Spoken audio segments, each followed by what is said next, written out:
what am I gonna drink tonight? I don't know. So, don't have a guest tonight.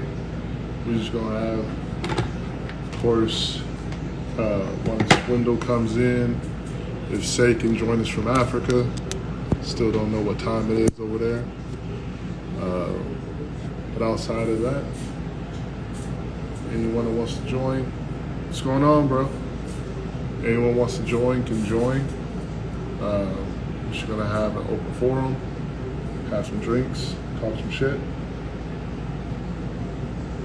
have some fun for the next 2 hours. What is going on with my TV is the question that I have right now. Let's go live.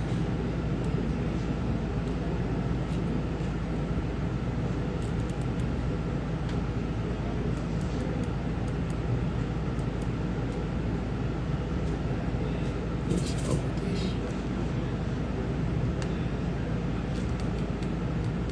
Just waiting on people to come in.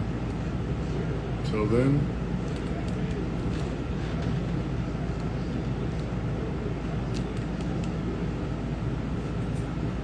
I'm trying to figure out what is going on with my TV so I can get this game on. So Thursday night live, we watching the football game. What up, Wendell?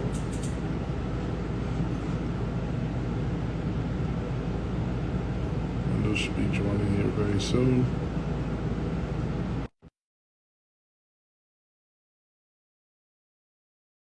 I think he's coming in soon.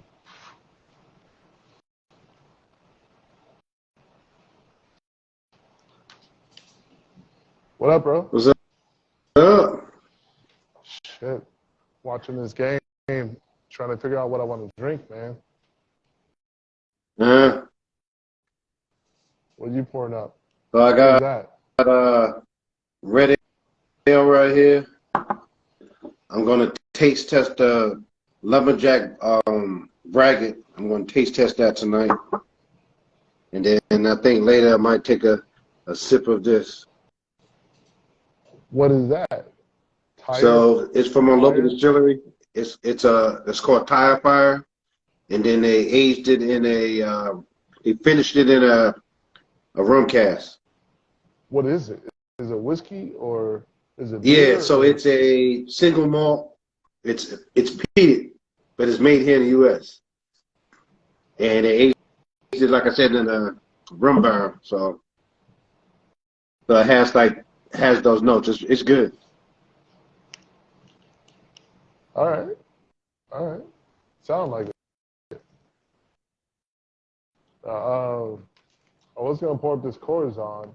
I did pour up this vanilla porter, and Okay. I'll be honest with you, man. This thing is it's like it almost tastes like I'm drinking a root beer. Like, bro, like seriously, you know it's crazy. If you're watching the game right now, San Francisco 49ers game right now, if you see the dude with the boom box on the 49ers, they're walking out. That's one of my homies from college.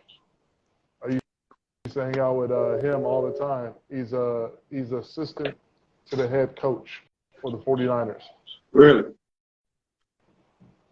Yeah. So it was always like his name is Nick Craig, and I remember partying when he was always the hype guy, always the hype man. You know, always out there like let's get some drinks, let's go out and party. Let's have a good time. And to see him now in his professional career, and he's like, people know him for being the boombox guy. They don't know that he's an excellent football coach. Okay. They don't take that into account. And most people know him as the boombox guy for the 49ers. So that's pretty dope, man. It's like he like if you're looking at the screen, you look over to the left, you see him with the big ass boombox coming out the locker room, and that's him. So it's pretty crazy, like to think like where we came from, like partying and stuff at college, to now he's doing this for the San Francisco 49ers, and he's one of the legit coaches on that staff too. So when you gonna get Sizzle back on? Oh, he hasn't gotten back to me since he had the emergency. He hasn't gotten back to me, so I'm not trying to, if he's trying to take care of that, I'm not trying to disrupt, Yeah. So I figured he hit me back whenever he's in a good spot to start making appearances again and stuff. So that's what I figured. What up, Johnny? So I'm not trying to push any brand or any person to come on and talk. Just say, if you want to come on, come on. If you want to work with me, come work with me.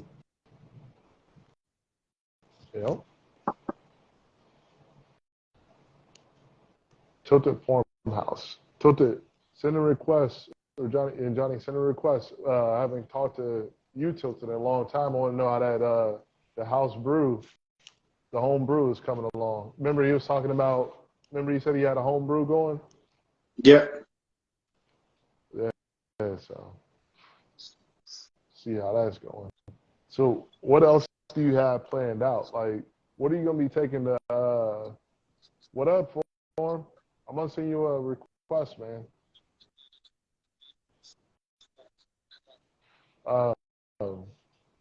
What do you have planned? What are you going to take to the Barrel and Float this coming year for 2023?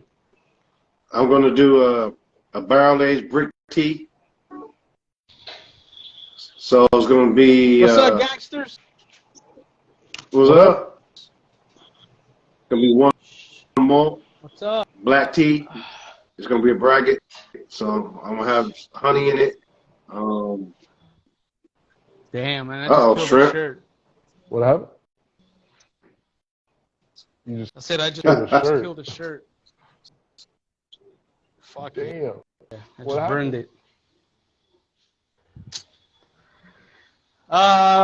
For typing on the Instagram shit. I just killed a shirt. Oh well. Yeah, because I'm printing right now. So. You got a whole setup, bro. That's dope. Yeah. So that's why I've been busy. But you were asking about the shit that I got brewing. Well, honestly, I haven't even checked it because I've been damn busy printing with the holidays. People just ordering shit left and right. That's a good thing, though, right? Yeah, it's all right if you didn't have a full-time job. Yeah, I mean. So, yep, that shirt's So you print shirt, like, is it for your business, like one of your businesses, like one of your sites, or? Nah, this is my side business. Is it like a local thing or what? No, I do. I print for pretty much anybody that wants to order shit. Oh. You have like a website or something that people can go and order from? Nah, usually everybody just hits me up say, on Instagram. Print this off for me. Yeah. Well, the first they asked me for a quote and all that shit. Can I print this? And then I started asking them a shitload of questions. How many colors? Is the artwork ready? Yeah. So once you start going through that, they're like, oh, you need all that. Well, yeah, man. Right.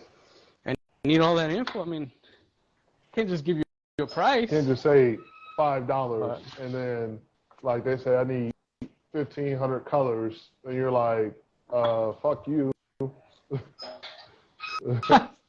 1,500 colors, shit. I'll get that shit direct to garment. What up, Hot Garbage? Yeah. But now I was just saying what's up. Go ahead, I'm sorry. Yeah, no, but I mean, I have it's ready to pull out and put it in a bottle and shit like that. But I haven't really been focused on that right now. So I know it's not going anywhere. So as long as I keep it cool and sealed up really good, I could jump back onto it. But as for the, there are some meads that I did. I can't wait to open one and see how it's going. Quadruple B said he got an issue. Do some. Yeah, I'm responding to him. What was that? Never mind. We got no. So we continue what you were saying. No, I said for the meat, I can't wait to open the ones that I'm waiting for. So yeah, Drew, getting any of beers? I didn't get what you said. You gotta hit the volume button on the side to reduce that echo. Alright. Alright. There we go. Alright. There we go. Nope. What's up, Pop? What's up, Pop? You got a headpiece? Who, me? Yeah. Yeah. Yeah, I'm almost at the crib, bro. I just left a beer event, so. Okay. If you want me to dial back in, if it's echoing, I can dial back in. Yeah, when I get to the house. Yeah, with the echo, with it being on your Bluetooth, it messes up the volume. So I got you. Hold on, let me once take you get home, just send a request. Well, hold on, let me try this. Let me see what happens. All right. It's better? Yeah, better. Yeah. All right. Yeah, that sounds good. No, you went to a beer festival, a beer share, huh? Is that better? Can y'all hear me better now? We're good. Yep. Yeah, we're good. Can you hear us? Yep. Yes. You just went to I'm a about festival? 10 minutes from the crib, so I'll be there shortly. So what did y'all drink? So what now? What did y'all drink? So we had a barrel. This brewery called Heist Brewery got a barrel program they just came back out with, and so the guy was releasing some of his first barrels out here for us, and the stouts was great. So I drank like 4 or 5 stouts while I was out there, and they was all great, bro. Like he had 2 non-adjunct stouts that had a bunch of like coconut and vanilla flavor to them, but it was no adjuncts added to them. So he got all those out of the pond and out of the barrels, and it was absolutely outstanding, bro. Like I've never seen somebody pour that much vanilla out of the barrel.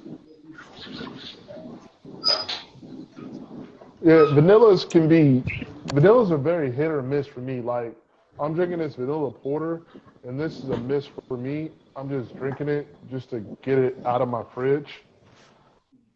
So it's like, the vanilla stouts, vanilla porters are like, you have to know how to do it right, in my opinion, for it to be quality. What are these?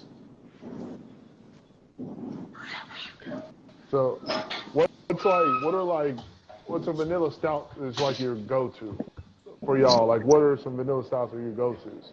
So I need to try a different vanilla stout. So for me, it's kind of crazy because I'm a vanilla and coconut guy. Like I gotta have both of them. So BBT and coconut vibes are 2 of my favorite. Both of them are by side project. Like those are my go-tos when I can get them.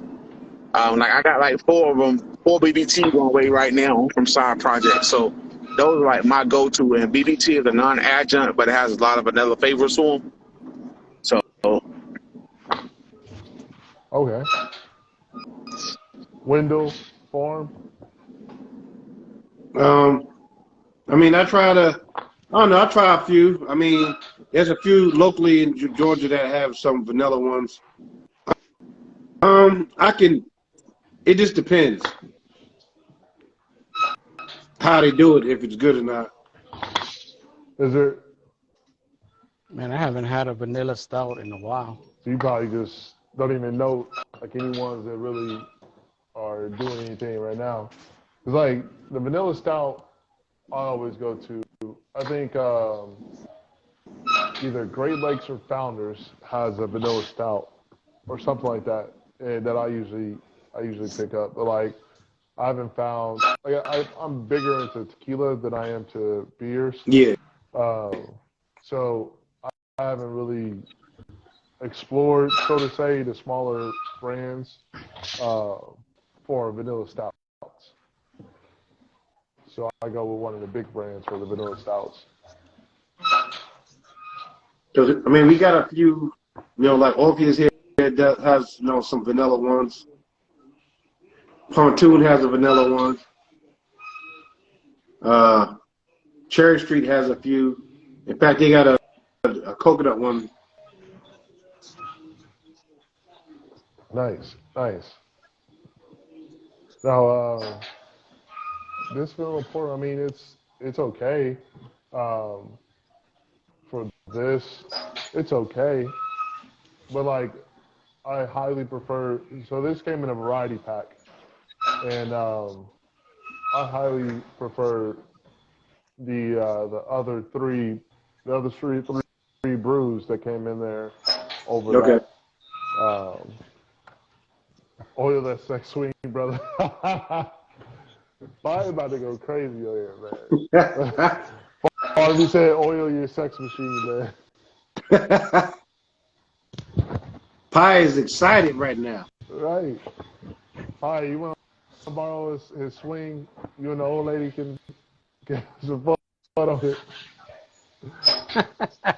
Holy shit. Wow. All right, man. Well, I'm gonna let somebody else jump in here, dude. I gotta get these All right, freaking cool, shirts out cool. of here. Just yeah. All right, Let me guys. know.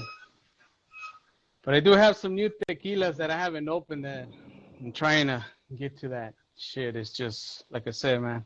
Hey, Business is booming right now. That's a good thing. Get this shit done first. Yeah. No. And I gotta embroider some like 30-something shirts for some water company. So, yeah. Yeah. Insanity. I mean, we're gonna be on here till. But well, you okay, guys, if I don't be on talk here to till you, 9. So if you wanna. all right. Yeah. Well, hopefully I'm done Come with back and have a this drink job with us, man. by then. Then I'll jump back on. Yeah. Oh, Definitely. hell yeah. All right. Yeah. All right. All right, guys. I'll see you again. Bye. Yeah, All right. but like I was saying though, I got the brick tea, so I'm a barrel age that. Then I haven't thought of the name yet, but it's basically gonna be based off of the Mockingbird cake.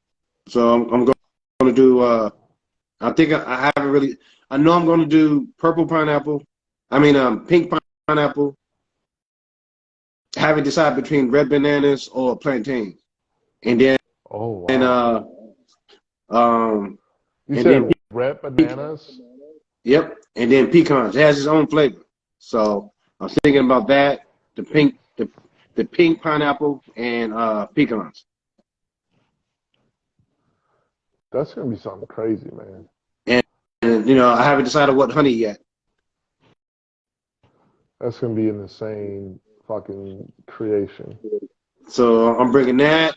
So I'm thinking about just bringing those two, and then I want to bring one for just the VIPs.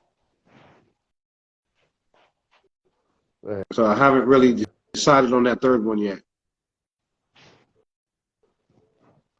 I mean, I know you're gonna come up with something crazy, man. Because with just what you said, some red bananas, like what?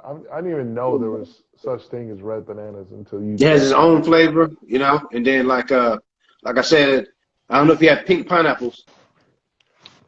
Didn't know there was pink pineapples either. Hold on one second.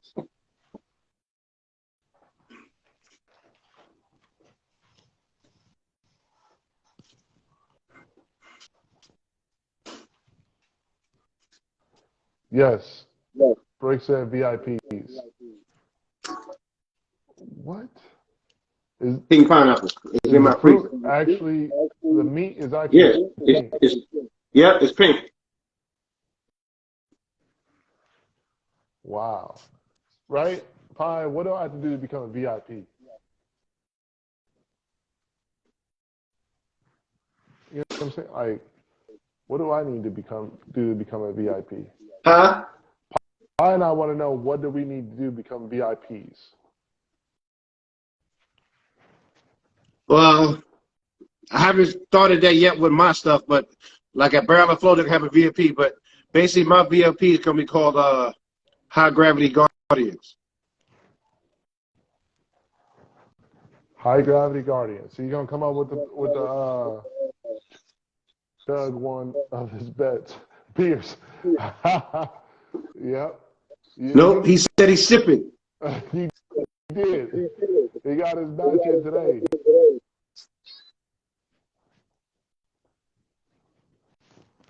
And Black, send the request when you set up, man. Wendell, is your headset in? Because I'm trying to get an echo as well. Nah, I got them off. Okay, you gotta hit the thing on the side. Let me see. If that trick works anymore. Because I got it like a little bit less than half right now. Okay. Yeah, I don't hear my echo. There we go. Someone say chug. Now we talking, but I promise I'd sip these first ones. I mean, chug it, man. Like pie. Look, when you get home, and you're ready, I will save this. I have, look, Pie, this amount right here. I'm trying to accept the, what up, Divine? What's going on, man? Sorry about that, man. The kids are going to be the death of me. Oh, yeah, I understand that, man. I got a message for Pie. Pie, when you get home and you want to chug a beer, I have this beer left. It's not appealing to my palate. It tastes like root beer to me. It's not appealing to my palate, so I will chug this. I'm not a pro. I'm going to be slow as hell. I will chug the rest of this. How many ounces you got there, man? I have no clue, man. Because that's a 16-ounce Belgian glass. Is that 16 ounces, though? No, that ain't. 16 ounces. No, it's not 16 ounces. It's not 16 ounces. It's one of these. A little bit less than one of these is what I just poured. You got to chug 16 ounces, man. Fuck that. He said, I might drink 4 ounces. Hey, shit. I drank 2 ounces. I'm a sipper, man. He said that's not a brick brew, though. I don't think I ever talked to any of you guys about that group that I'm in, man. It's a black owned, I ain't gonna say black owned, but a black started like craft beer group on Facebook across the United States. It's like 2,000 brothers that's in that group, man. I need to add y'all into it if y'all on Facebook. Yeah. So our next meetup is supposed to be in Detroit. That's the reason why I bring it up. Yeah, just so be aware. So search Tequila Lovers Anonymous, and I'm on Facebook. Okay. Just for there. Yeah, I'm like a minute and a half from the crib, so I'll search it when I get there. Yeah. Now, look, I'm not sober right now. I'll just say that. Me neither. You started early. I started at 4 o'clock, bro, drinking stouts. So I was heading home. Fuck that. I'm almost at the house, but I'm definitely not sober. But you're sober enough. Oh, I'm sober enough to drive. Yeah. Okay. All right. Let me make sure I put that out there. I'm almost home, people. I'm almost there. Yeah. So I'm sober enough to drive. Yeah. Right. That's what we're trying to. We don't condone drinking and driving.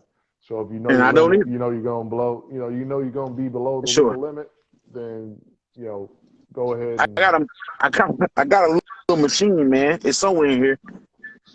That I blow in before I drive. No, I'm not saying that for you. I'm saying that for the viewers. For the viewers to let them know. Oh, for sure. Yeah. Don't ever drink and drive. Never. Yeah. I need my license. Exactly. Right, for sure. For my job. Don't ever drink and drive. Yeah. I just like my freedom. I don't, and I like. That's why I drink at my paper. Home. Exactly. I drink at home. I like my freedom and I like my paper. I mean, I'm not trying to pay 10 G's for all that. I've had my last brush with the law on all that. So I'm like, I'm done doing the whole drinking and driving thing. Yeah, see, look. We got quadruple B's and you got Pie Cruiser on here. I mean, we just need you to get home, man. Get home, pour up a beer.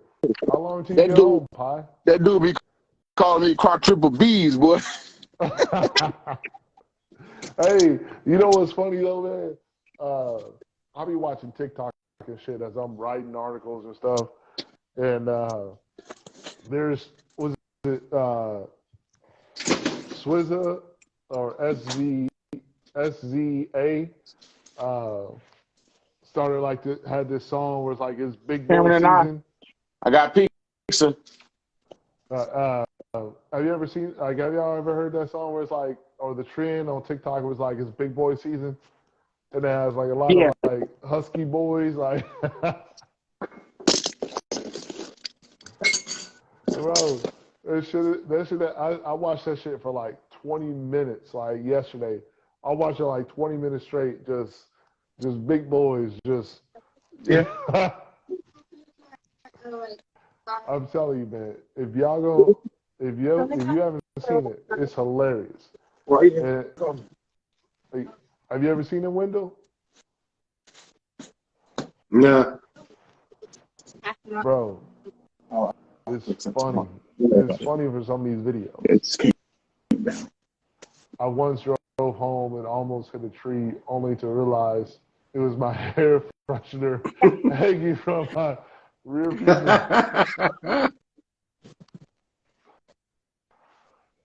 Bro. Yeah, you had too much. You shouldn't have been driving. Yeah. You should have pulled your ass over, parked in the parking lot, called an Uber. Pizza up, but it's right there. You know, and called an Uber. Like, you thinking your air freshener is a tree. You doing too much. No, I did decide to pour up this Corazon Reposado. It's the one Okay. finished in Blanton. Well, that was aged in Blanton barrels. It's pretty damn good, man. It's hitting the spot, especially with this vanilla porter. I mean, it's getting the taste out of my mouth from that, you know. He said, "Rich the taste out of my mouth." Yep. I'm gonna keep buying. Nice. I got pack up Lee stuff. Finish packing that up. Send his bottles out. Nice. Excuse me, his glasses out. His glasses. How many glasses do you have left of the Walking on Blueberries? I still got a good amount. Nice. So we got to get them ordered up, man. I got one. Hey, Pie, let me know what you think when you taste that, man. Quadruple B. What we talking about? I just got back. We're talking about Wendell's creations, and then we started talking about this one right here. So this Is that IPA? No, this is well, ask Wendell. Wendell can tell you all about it. Yeah, it is, but it's a different version. So you got the regular barrel aged version, and then that one's the same barrel aged version, but it also rested on blueberries. Oh shit. Okay. Yeah, it's a TLA collab with him. Oh, y'all doing collabs and shit. Okay. Yeah, I mean, I mean, nothing wrong with that, man. I'm not mad.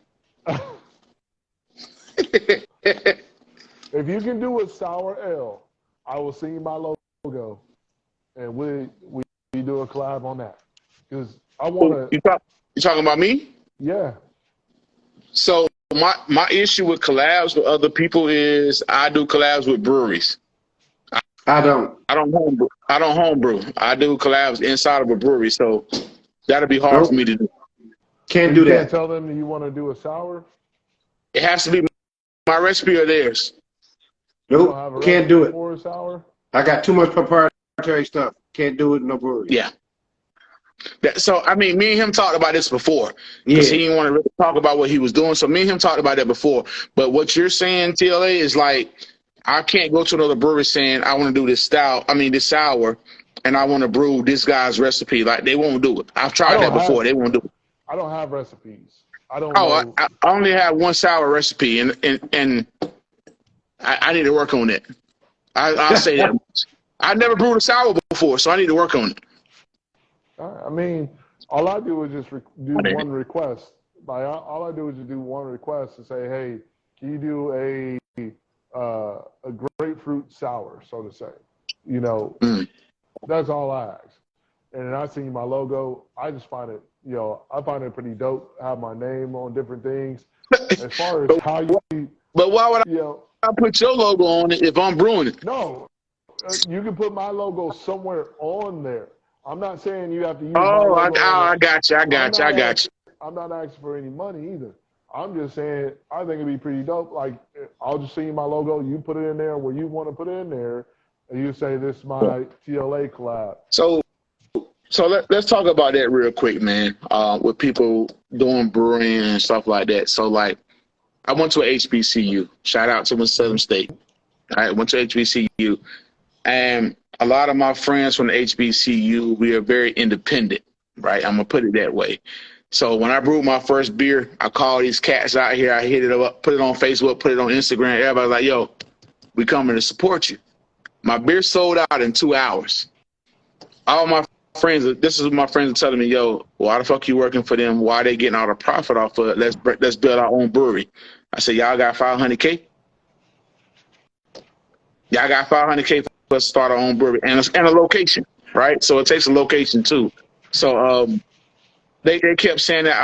They was like, but you're not getting any profits or proceeds off this. I said, I'm not, because a few things, right? One, is their liquor license we're brewing this off of. 2 is their system we're brewing this out of. 3 is their building we're brewing this off of. So, like, I'm not paying for my beer. I'm getting my beer for free, and it's my recipe and my name is on it. Like, my beer is called Beginnings of Balance, right? B-O-B, Bob, me. It's my beer. Right. It has my fucking name on it.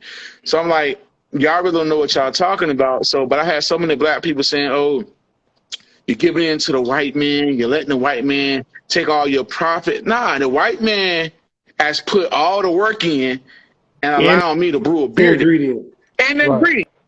I didn't pay for nothing, bro. Like, it was just my recipe. Using the recipe. That's it. That's it. Now, I will say this, that the brewery that I brewed it with did give my recipe out to somebody else, and that did piss me off. Yeah, that would. That's when I talk about some money. If you're giving my proprietary recipe out to someone else, then are you trying to make it out to be your own? Then, like, okay, we got to talk compensation at this point. Yeah, that pissed me off. So we did talk, and we stated that we was going to brew that beer again. When we brew it, we're gonna do a double batch of it. We're gonna release one and then barrel age the other. So. And so this year I wanted to be more heavy on the vanilla and more heavy on the coconut than it was last year, and a little less on the coffee. It was more coffee forward. So we're going to leave it off of the coffee for maybe about 6 hours and call it a day for the coffee, and then add the vanilla and the coconut on the end, because the coconut to me is one of the first adjuncts that leaves out of a stout or out of a beer. So. Yeah. What's going on, dude, with cigar? Yeah. What's going on, bro? This is the owner of So Divine Leaf Cigars. Well, seeing you again. What's up, fellas? How y'all doing, man? Good. Doing good, man. Hey, No, I'm sorry. Look, I told you I'm a little high right now, so. Don't worry about it. Me too. It makes 2 of us. Merry Christmas, goddamn. Happy motherfucking holidays. That too. Happy motherfucking holidays.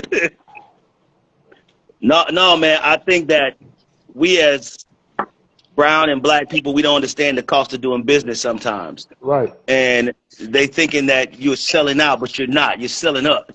Right. So you can get your product to the market. Exactly. And I think that what happens is that we don't understand that because we're never taught the cost of doing business. So we don't understand that part. So they, oh man, you selling out to the white man. No, you're not. You selling up because you're about to get paid in a minute. Right. It's coming.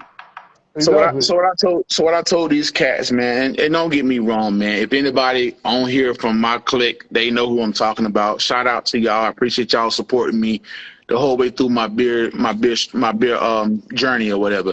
But what I told them is, man, it's a lot about craft beer that I don't know, right? And craft beer is a white industry. I don't care how we want to flip it, how we want to put it. It's a white industry. So for me to be able to Oh, I know. Cigars is too. Don't worry about it. I got you. Right. So for me to be able to put my imprint on there and have a beer named after me, that's my recipe, that I can go back to them and tell them straight up, like, listen, this is my recipe. You know it.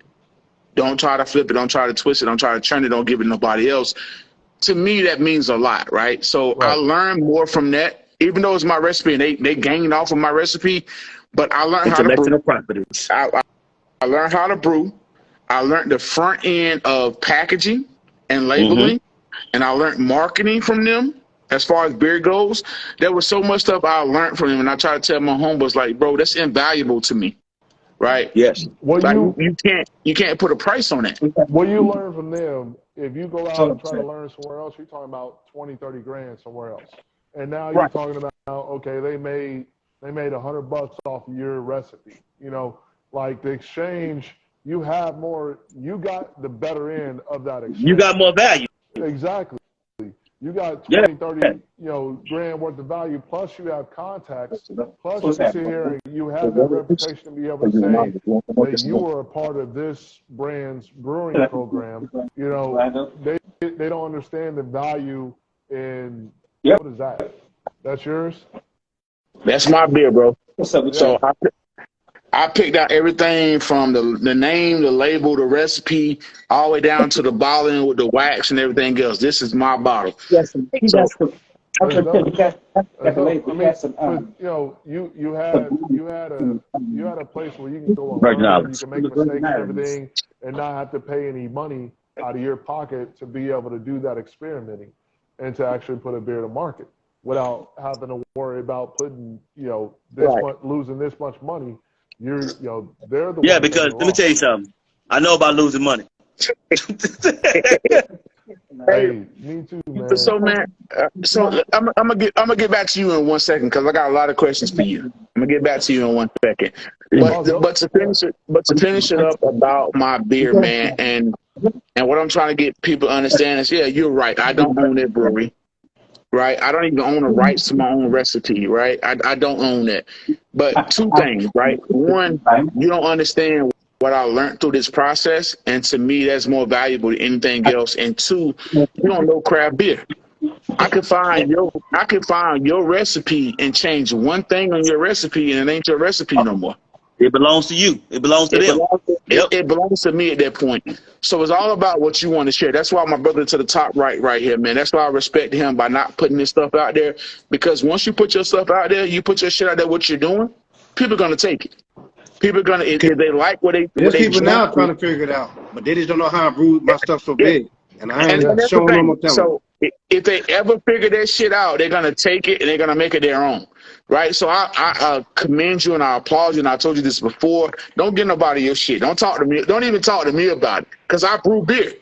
So if you're telling me that you're doing A, B, C, D to get this high ABV, guess what I'm gonna try to do with my style? Try to get this high ABV, right? Yep. So I applaud you for that. Don't get nobody your shit. But if you don't mind, TLA, let me flip to my guy down here at the bottom right. Go for it. What are your brands? What do you sell? Do you have your own?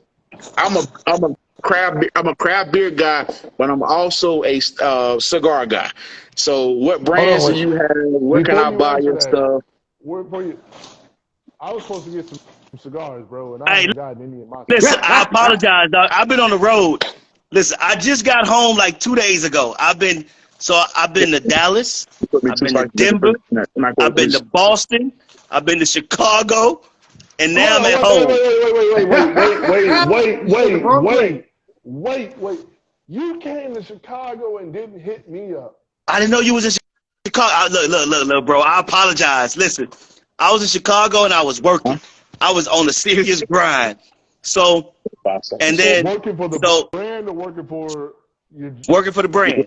For a minute, this could be fine. You working for the brand. You came to my city. I apologize. I'm sorry. I apologize. Listen. I'm coming back because they got a cigar lounge that we're doing business with, and they about to open up a new lounge. and the party gonna be real. We gonna act a goddamn donkey. Hey, Yes, definitely. where you located, though, But bro? you gonna end up forgetting me though. No. I You gonna be promise, like, I hey, won't. I what won't. up, little bro? I'm, Like, little I'm bro sorry, ain't little bro. I apologize. I'm apologizing right now. It won't happen again. I'm in California. I just live here. So I'm gonna tell you right now, if you're ever in North Carolina for any reason in Charlotte, there's another black-owned cigar shop in North Carolina called Tailored Smoke. Yes. Preston, I know that cat. He cool people. Preston is the owner. So if we can ever get together, if you're in North Carolina, we'll find something to do. A collab. Hey, let me tell you something. I'm gonna tell you like me. I believe in collaboration. I think that helps people grow. That helps your brand grow. That helps my brand grow. I believe in collaboration because I think it's very important that it's more power in numbers than it is anything else. And people don't. And we as an African American, we don't understand that. We want to stand on our own. I'm by myself. No, partner. We don't support each other. Look, I don't drink beer, but guess what? I know a whole bunch of people that do. So and we'll do a pairing.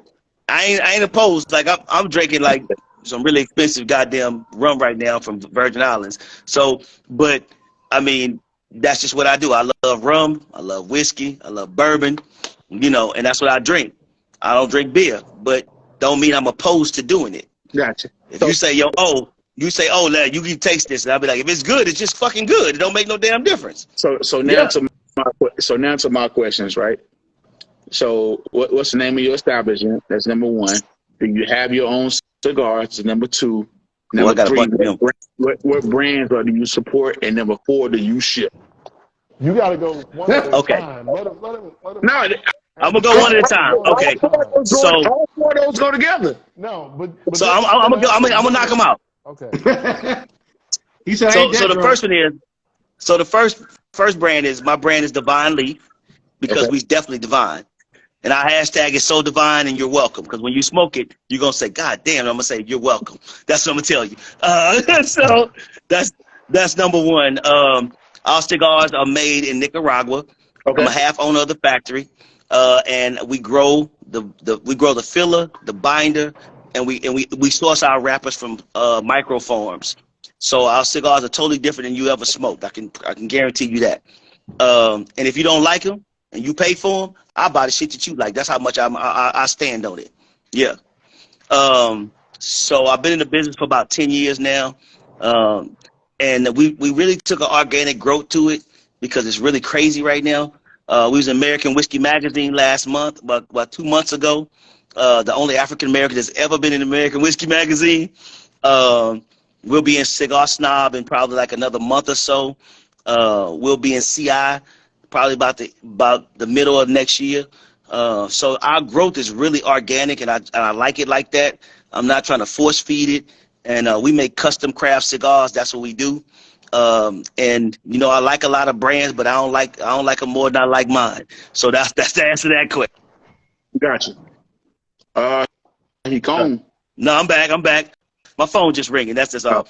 But no, man, I think I got on my live yesterday and I told people, I said, thank you for the support. It's really been outrageous. Like, I was in Tampa for the Heritage, man. It was stupid. I didn't have no booth and people was trying to buy cigars out of my backpack. I was like, hey, calm down. We're not doing this. These cigars for me to smoke. While you was there, did anybody introduce you to Bassett Brewery? Did anybody introduce you? No, I didn't get a chance to go to any breweries. I was just out there having a good time, man. Because sometimes it was like a vacation for me. It was like, you got a booth. Everybody kept asking, you got a booth? I was like, no, I'm just here having fun. Can I have fun? I ain't trying to work all the damn time. I work enough already. Right. Ever back in Tampa, hit me up. There's a brother that owns a brewery out there called Bassett Brewing. And so I'll be in Miami at the first of the year. We doing the HERF. So we doing a HERF in Miami. It's gonna be stupid. I'm talking about stupid. Okay. But if you ever back in Tampa and you want to do something with this brother, let me know. He has his own brewery. Okay. And his fucking beer is outstanding. No, I'm with you. The brother's been open for 2 or 3 years, and they're already nominated for the best brewery in Tampa. And I don't know if y'all ever been to Tampa, Florida. Tampa, Florida has some fucking beer. I'm talking about anywhere from Angry Chair over to Arcane. They got fucking beer in Tampa. So for them to be that up there right there, my brother doing something. But now I'm about to get back on you about what TLA just said. Is like, how the fuck do I get your cigars? Yeah. Like, so listen, I mean, so I'm gonna tell you our story. Listen, so during the pandemic, we sold so many motherfucking cigars. I had to shut my website down because listen, because of the shipping, we couldn't get cigars in because of the shipping, and I don't want nobody to pay for something they can't get. So I had a cigar club. So I had man, listen, they were still trying to buy cigars, dog. So I got a cigar club. I had a cigar club, so it called the Taste of Excellence. So everybody was joining the cigar club. I had 500 people in the cigar club, and I had to shut that shit down because I was like, I ain't got cigars. I can't do this shit. I can't take people money, and I ain't got cigars. So I shut it down. After the pandemic came up, all the cigars came in. I sent everybody their cigars. It emptied me out. So now the website will be up in probably about 3 weeks because we're revamping the website. And we're not going to do the cigar club right off the bat because I don't want it to go stupid. Because I got an LE, I got a learning experience. I didn't think that people was going to join the cigar club like that and just buy cigars like it was stupid. Hey, bro, so, because it ain't about cigars are a thing right now in the black community, bro. For me, it ain't about the money. It ain't about the money. It's about the quality that we make. Right. And I'm really about quality in it. There. So if you want cigars, all you gotta do is inbox me. I'll send you whatever you need. I just tried to add you. I can't even add you on here, bro. I don't know why. So right now I got TLA I'm following. I got Brick. I just followed you. I got you. I just followed you. Yeah, but I'm trying to figure out why I can't follow. I'll try to follow you back from what you just sent. Yeah. So I got a 6-pack that's for $75. I'll send them straight to your house. You know, I do all the packaging. I make sure you got them, and we'll make it work. I'll buy it tonight. Ask Brick. I support my people, man. No, I do too, man. Like for me, I think that support is everything, and I think that we have to understand that we have to support each other for each other to grow. I'm really about that. Hey, man, I ain't forgot about that mead, dog. I need some of that. Don't be playing with me. You see, I'm pointing at you. I'm pointing at you, the mead guy at the bottom of the screen. Yeah, the mead guy. So he's over here because I need to pair that with. So I'm in so many different circles, man, that I feel like I can help people grow. Right. And I think that's the most important thing, that we do things together and we understand it's a growth thing at the end of the day. You know, my grandpa told me, he said, son, it's always the cost of doing business. Right. And sometimes you got to help somebody without even wanting anything back. So put your hands in your goddamn pocket. We were just talking about that with my beer before you joined on here, bro. We talking about that exact same thing. And that's the issue with our people. We don't want to help each other to get what we need to get in order for us to succeed. And then understand that we'll reap after that, right? So like my brothers, like if I rock with one of y'all and y'all got something going on, I'm gonna buy it. Don't give me no discount. I don't want no discount. I don't want no hookup. I don't want shit. I want to support you for what you're doing, right? So like, don't give me nothing. And that's what a lot of people, African Americans, in my opinion, are fucking up at. They say, oh, my boy got this business going. I'm gonna go out there. I'm gonna drink for free. I'm going to smoke for free. I'm going to do A, B, C, D for free. Nah, man. Support that dude just like you would support anybody else who open up a new business. So I tell people all the time, listen, this is my saying. I said, you don't go to Walmart and ask for a fucking discount, do you? So don't you bring your ass around here and ask me for shit. So this is what I say. This is what I've noticed from all the consulting and business and everything that I've done with helping brands grow and everything, is that any type of business that has a person that's helping that person grow from a word of mouth perspective, give them something for free, because then it gives them I agree. I totally agree. Yes, I agree on that premises. Yes. So for instance, I'll put it this way. I just switched insurances. And this is not a financial talk, but this all ties in. I switched insurances from one agent that I called, like one of my buddies, but he wouldn't respond to shit and everything. And to this other guy, older white gentleman out of, he lives in the Gold Coast. He lives like up by what's up, Soul? Hyde Park. if you know Hyde Park is fucking rich as Yeah, hell. I used to live there. I know exactly where it's at. Yeah.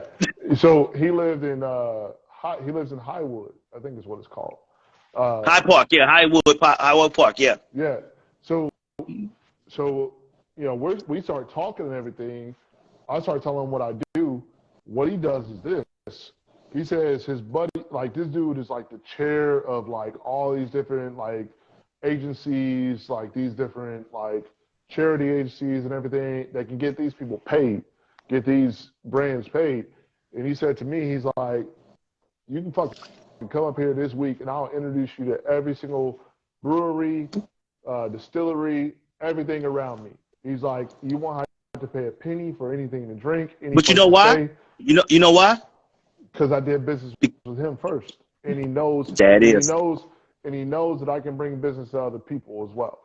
But these people, and they're not intimidated by you about who you are and what you bring to the table. Exactly. But no, so he knows, this is what he knows about me though, based off of what I spent with him and how I spent it. So I paid, you know, I got my homeowner's insurance, I got my car insurance. I said my car insurance, I just want to pay 6 months in advance, set that shit up for auto pay. I don't even want to think about it. Just set that shit up for auto pay.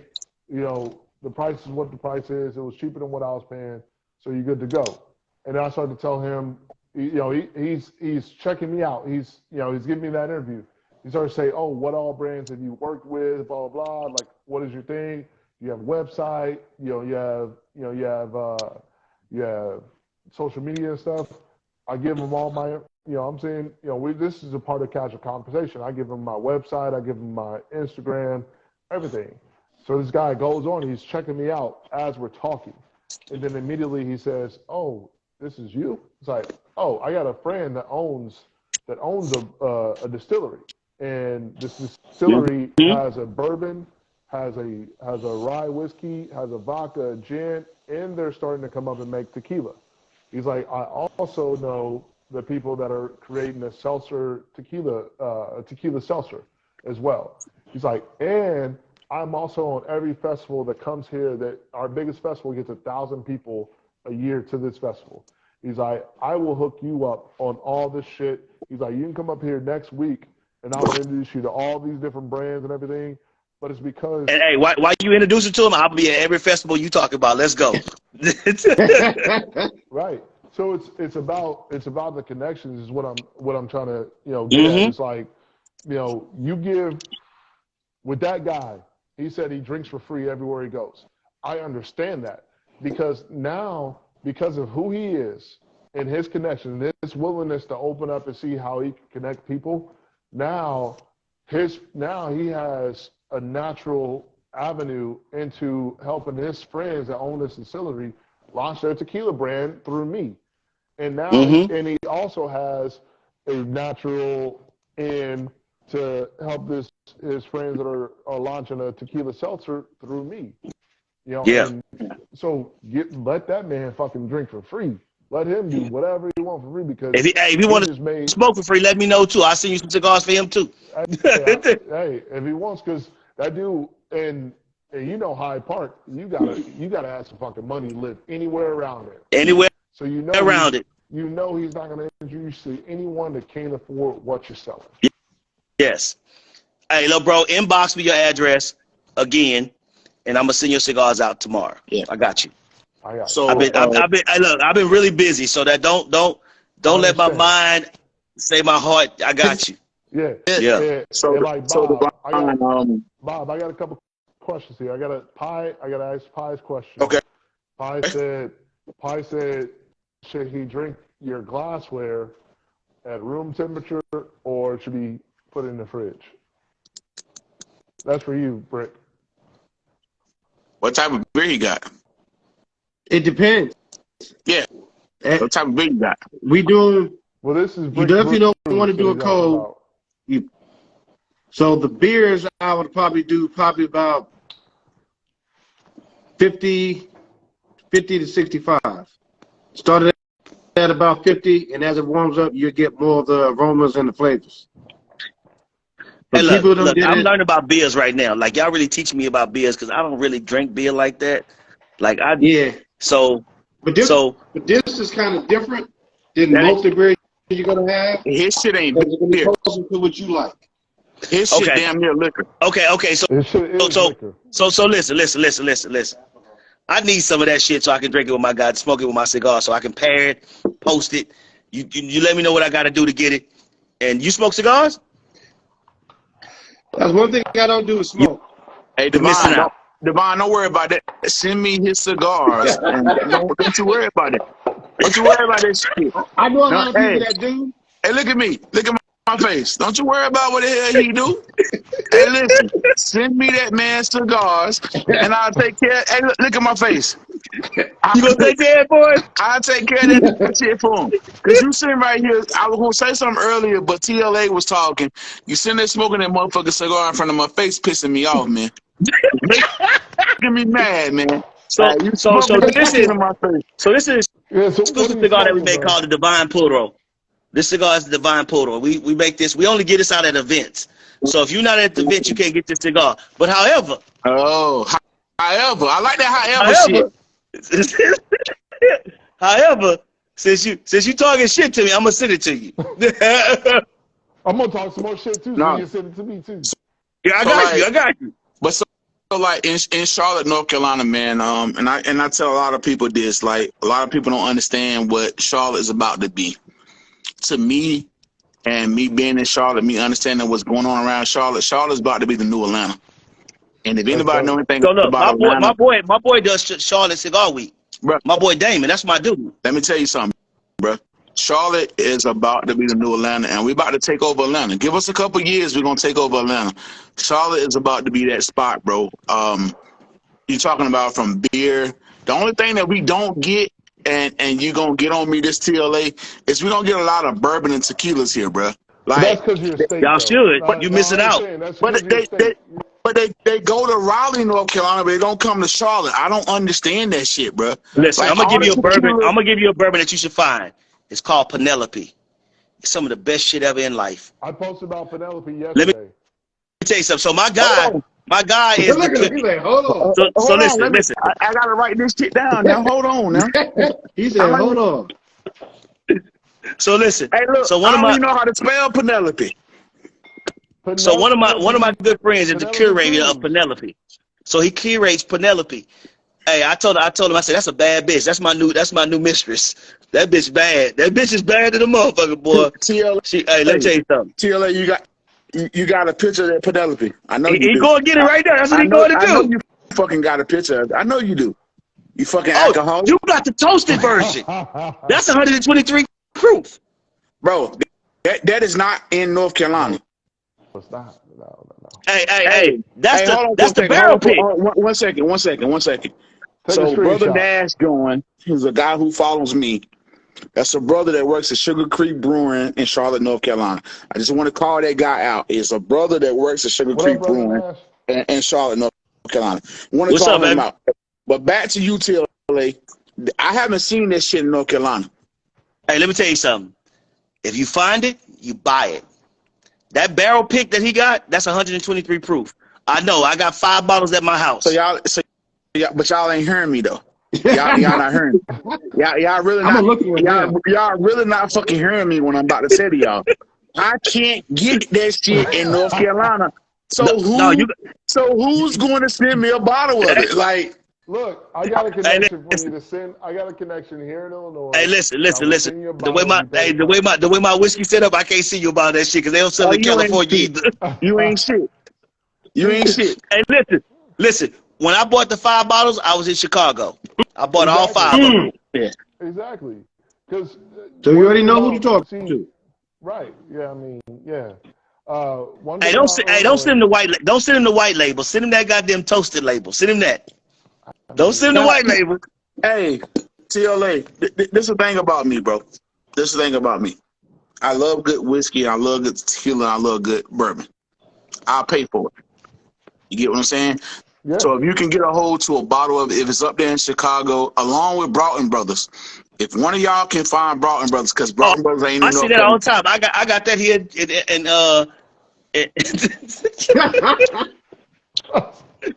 Hey, you know how much it costs here? Listen, it costs $30 here. Hey, no disrespect at all, but here you No, go. no, no, I understand it. We good. But no, so That's like if like this y'all could, bottle right here. This bottle Oh, right here is like $30. I got that too. That's that Eagle Rare. I hey, got that TLA, too. let me tell you something. There's a Eagle Rare North Carolina Select Bourbon Select. That motherfucker is the best Eagle Rare I've ever had. Hey, How much is it? but y'all can't get this at all. It's regular price, bro. It's like $40, but you can't get it but once a year. If you can get a hold of a bottle, I'll send you a bottle. You send me a bottle back. Hey, With that. you see this? You see this? Hold on for a second. Don't let my bottle be determined if I can get a bottle or not. No, Don't do that to me. It's not determined. It's definitely not determined. I would pay. You would definitely get a This, bottle. I would pay this for was the imported for label. me right I here. This would is pay for the imported. I'm trying to see bottle. what he has. That's a Navy rum Yeah, by extra virgin Navy rum. yeah. It's the stuff that they drink in the Bahamas. You can't even get it in America. I know some people. Hey, brother Nash, I'm surprised you still up with that new baby, man. Hold on. Have y'all heard of this distillery? Starlight. Yeah, Nah, I see that. Yeah, I haven't. God. Oh my God. that shit good. This. Hey, can you put that cigar out though? Like you saying, Look. smoking that motherfucker right here in my face, bro. And my wife won't let me smoke in the house. Hey, look, hold on. I got something for you. Hold on. You know how cold it is outside. I can't go outside and smoke right now. What is that one? There you go. Smell it through the goddamn Instagram live. Yeah. Oh, you ain't shit. I know. You ain't shit. I know. I can't smoke either because it's too damn cold here too. It's like fucking 30 degrees out, snowing. So I'm not cheers, brother. Hey, that's why I pay for this weather in California, so I go outside when I want to. Now, but if any of y'all fellas ever get a chance to come down to North Carolina, man, y'all better let me know. No, definitely. So I was coming to Charlotte weekend, but I was gonna come to the Charlotte weekend, but I'll be in Vegas at that time because I was invited to the Vegas Jazz Festival to sell my cigars. So I said, well, should I go to Carolina? Should I go to Vegas? Yeah, I got you. Yeah. So I'm going to Vegas. Yeah. I got you. Now, I'm gonna say this though. If y'all do not have this bottles from this distillery on your bar, you're truly missing out on something great. Like, no, they make a whiskey and a bourbon, right? They make a whiskey, a bourbon, a rye. Yeah. They're all farm to table. So like they have young juice, but their young juice is fucking amazing. Like absolutely crazy amazing. I can tell you now, I'm missing out. I got some good shit, but I'm missing out. Yeah, so listen, T, I'm gonna send you the dude that I met in Tampa. He makes an organic extra Hanejo tequila. I'm telling you this. Look, I'm telling you this. You know who this shit to for marketing? I mean, listen. I don't even like tequila like that, but I drunk this and I was like, oh shit, this shit tastes like whiskey. Yeah. You want me to tell you something? I was totally impressed. You want me to show you something that neither one of y'all boys got at in y'all bar right now?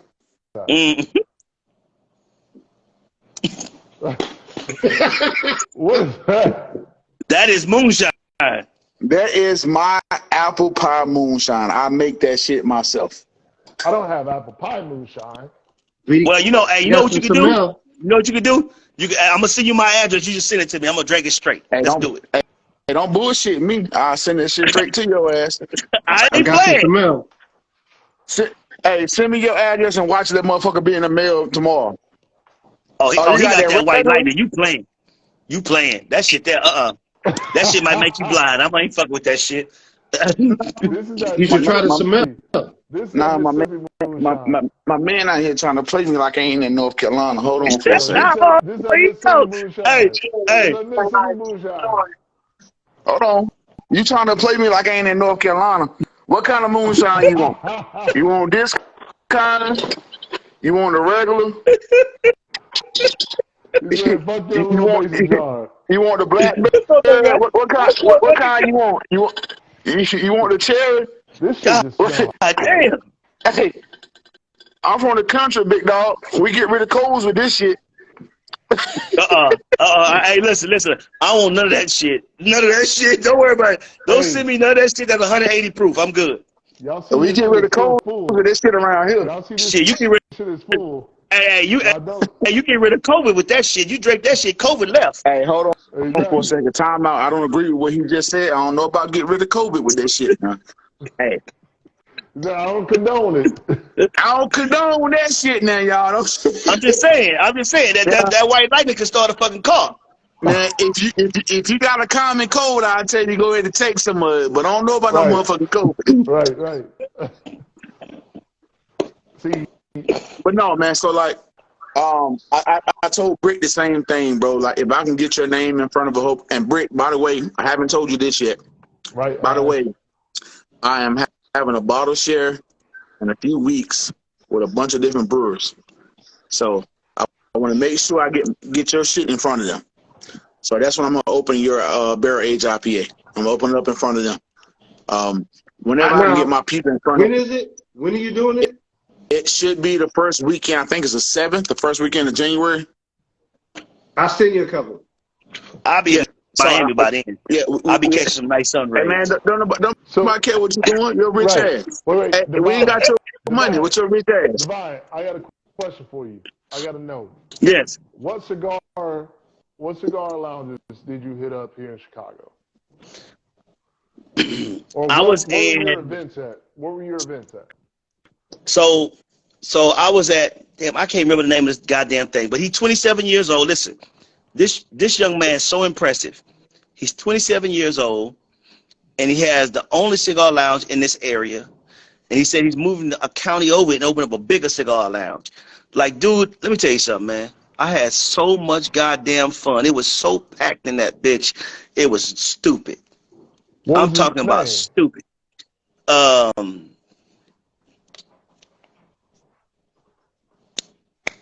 I think it was called Blowing Smoke. That's what I think the name of the cigar lounge was. I know what you're talking about. Yeah. Hey, let me tell you something. The young man was impressive. Yeah. That's my nephew now. We have a great relationship. That's my nephew. He say, Unc, when you gonna send me my cigars? I say, hey, when they come in, relax. I got you. That's all it takes. What's up, Unc? How you doing, Unc?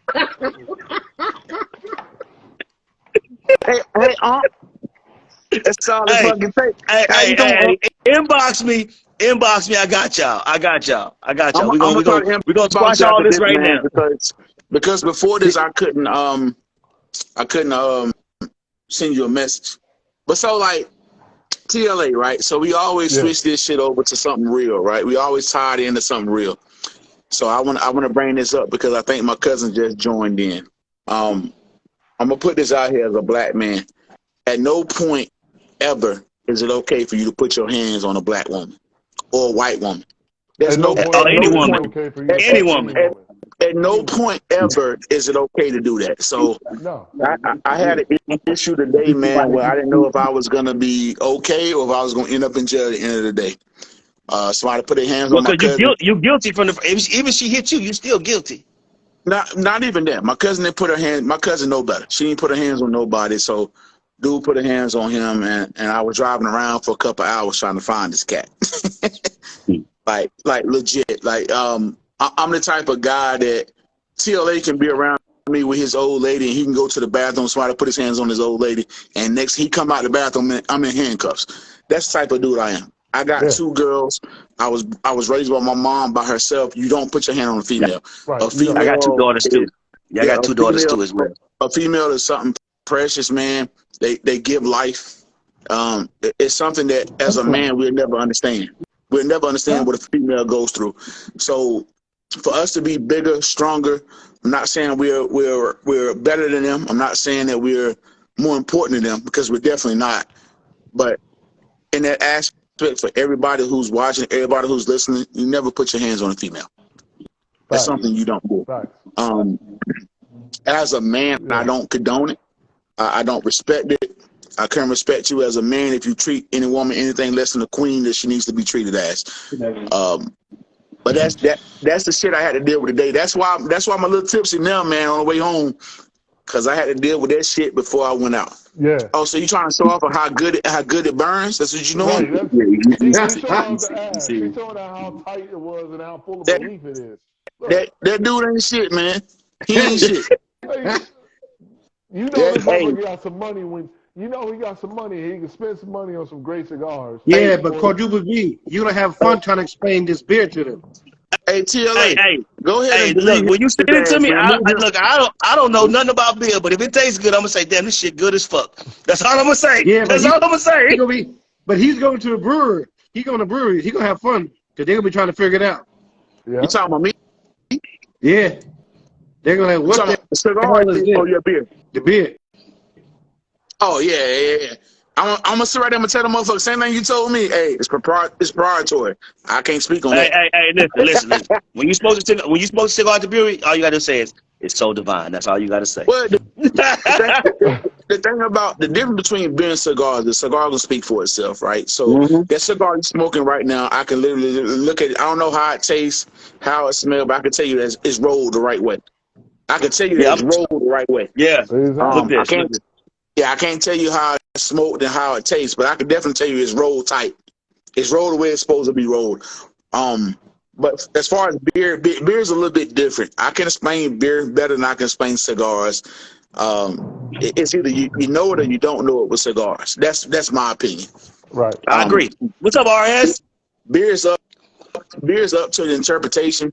Like a lot of people like different types of beers, but like I ain't never seen nobody say, "Oh, I like this cigar," but this and I see another person say, "Oh, this cigar disgusting." I ain't never seen it. The only issue I seen with that is infused versus non-infused. Right. Yeah, right. that's a So whole I started. different kind of Yeah, conversation. so I started off cigars as infused, right? And then I moved over to cognac cigars and stuff like that. And then I got into regular. Same thing with wine. I started off with like Moscato wine, and then I found me a blend. And I found the blend. I fell in love with that blend. I still drink that red blend to this blend. day. That red blend is called La Petite Petite. If you can ever get it, it's the best red blend I've had in my life. Hey, watch You this. wanna go get some fucking- Watch this. You made me want Watch to go get this. some Watch wine this. right now. Just wait till my wine come out. I just left the winery today. Oh, so you old uppity motherfucker, huh? You uppity motherfucker. So I was at the winery all day today. We was tasting blends. We got a red blend coming out. We got a Sauvignon Blanc coming out. We got a Portscato coming out. Like it's gonna be it's gonna be all good. Fit right. Hey. My stuff will fit right up in there. My man, right. my man, uppity motherfucker. Bob. Unc out here making cigars. You can just wave around and the ash won't move. And now he about to come out with a delicious wine. Yeah, Unc out here drinking beer like this. Hey, I'm gonna be like this when I smoke my cigars. I have my So Divine cigar and I have my So Divine wine. I'll be like, hey, look, man, listen.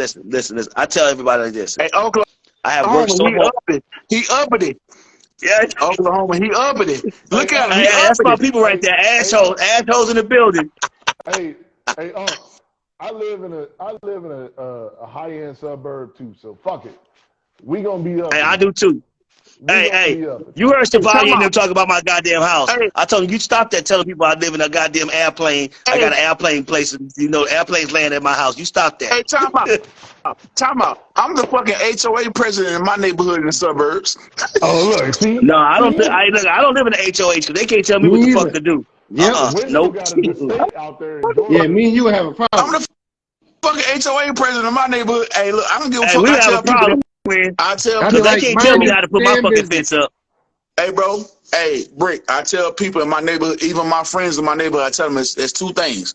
One, you sign a fucking lease to come out here and say that you're gonna join the HOA. And that's you why sign this shit. Don't do it. Number one. Number two, I am the HOA president, but think about if it was somebody else that won't like me. What would you get then? Oh, what would you get? A whole lot of bullshit. Right. So my brother lives in the HOH in Atlanta, and he having all kind of shit right now. I told him, I said, why the fuck would you move in the HOH? I told your ass. Bro, let me tell you something. I live in a neighborhood right now, and I understand HOAs and why they're in place. But guess what? If I ever sell this motherfucking house, you won't never catch me in another one. You're not gonna No. tell me what the fuck you're not gonna tell me what the fuck I can do with my property. Well, my Like, you're fucking not about to do that. that's That why I I won't paid do for. it. That's why Oh, my hell house no. ain't in the HOH now. Cause you can't tell me how my fence look. You can't tell me how my grass look. You Right. can't tell me shit. Cause you But ain't paying bro, that fucking note. let Not me at all. Now, let me one thing I will say, in my neighborhood, we will call the fucking cops on you. Your fucking grass look horrible. If you let your shit grow, you gonna get the cops calling your ass. I got a my, yard Buying your ass. man. my man is a Me too. my man is Me associate. too. He's the homeowner association Karen. That's your name from Bruh. here on out. You Karen. He calling the cops Nah, on people. Hey, you I call don't the have cops it. I on don't me, I'm have gonna a. burn the whole grass I up. I'm don't have gonna a set that bitch on fire. I'm homeowner gonna go get some lighter association. fluid and I'm gonna I set that don't. bitch on fire. I don't give a fuck about none of that bullshit. I don't have an HOA. I live in a neighborhood with a lot of former Uppity hood motherfuckers. Go ahead and and say cool. it. They Yeah, uppity. he Go up ahead in and this say shit. it. Hey, No. he gonna call me up, and he up in this shit too. We get fucked up. We get fucked up all the time. I got one of the Bulls trainers on the block. I got a former Oh yeah, Baltimore Rays on the block. you a bourgeois motherfucker. I wish I could be like you when I grow Also, up. you rich. No, Yeah, I'm you not rich. Also, you Yeah, hold I got a your little. hand. You walk around drinking bottled water with your hand out like this. Also, you one of them motherfuckers. Okay, I'm I not got y'all. broke. I'm I'm not trying broke. But to. I'm trying to what be I'm like saying y'all is one this. day, bro. What I'm I'm a poor saying is black man this. in America. That's who I am. What up? No, you not. Don't even try that. If you can afford a fucking cigar like you have, ain't no fucking way. We not fronting on this show. We don't do that. We keep it 100. We Listen. we keep it 100 on you. I'm gonna say Like, this. I'm gonna say this. Now look at my face before you say anything. I might have a little money, just a little bit. yeah, You see what I'm yeah, talking Well, about? yeah. And you We know know what? you. Fuck it. I We got a lot know of money. I'm gonna say that shit. Fuck it. I exactly. do. exactly. So I'm like, a former financial advisor, and I used to advise a lot of millionaires. I know what the fuck you have by what you just told me. I know what you have, and I know what you have based off of how much it costs to fucking buy a cigar and open a cigar brand and then have a cigar where you can do like this. You can fucking do all this shit and the ass don't fall off. Like, you not fooling me. You not fooling me, right? But I'm gonna say Hey, about listen. my neighborhood. I'm gonna say this about my neighborhood. Look, And I used to live in Orange Park. I used to live in exactly, Hyde Park. I know. exactly. If you once you told me you lived in Hyde Park, I already knew that was off the jump. I already knew. You said Hyde Park. I used to live there. I already know how much money you have. Hey, Michael but Jordan lived there, man. Michael Jordan was one of your neighbors. Like, he was probably about 3 blocks down. hey, but yeah, what I'm exactly. trying to tell you, though, But let me say this. I Let need me to say fill this this about. up. No, let me say I this about got the grass, you. I man. got you. Let me say this about the grass. If you can't afford $35 a fucking week for somebody to at least cut your grass, then you can't afford my neighborhood. So look, I got a walk-in humidor at my house. Said how much to cut your grass? You know what? $35. Hold on for a second, y'all. Yep. Let me You don't close want my to be in my shit. house, then. Let me I ain't cut gonna my pay goddamn $35. TV off. Let me have him. Let He me gonna cut my grass for that. Good hold luck. on. Let me walk back to my motherfucking spot that I was at. Cause He talking they gonna need a ride lawnmower. motherfucker talking about They he got a had a ride walk-in lawnmower. humidor and shit. Watch Fucking this. Watch walk-in, this. Watch this. Watch this. Watch this. fucking Watch this. Watch this. fucking This is my walk-in big bro. Big humidor and shit. bro. How big my humidor?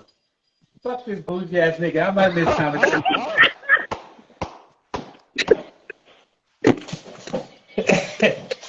Hey, he called me bougie all the time.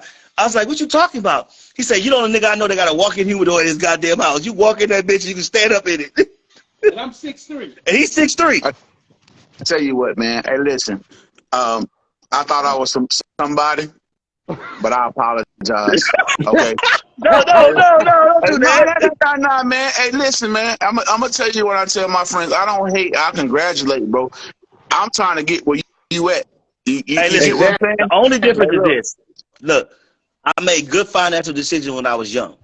So I'm a licensed therapist.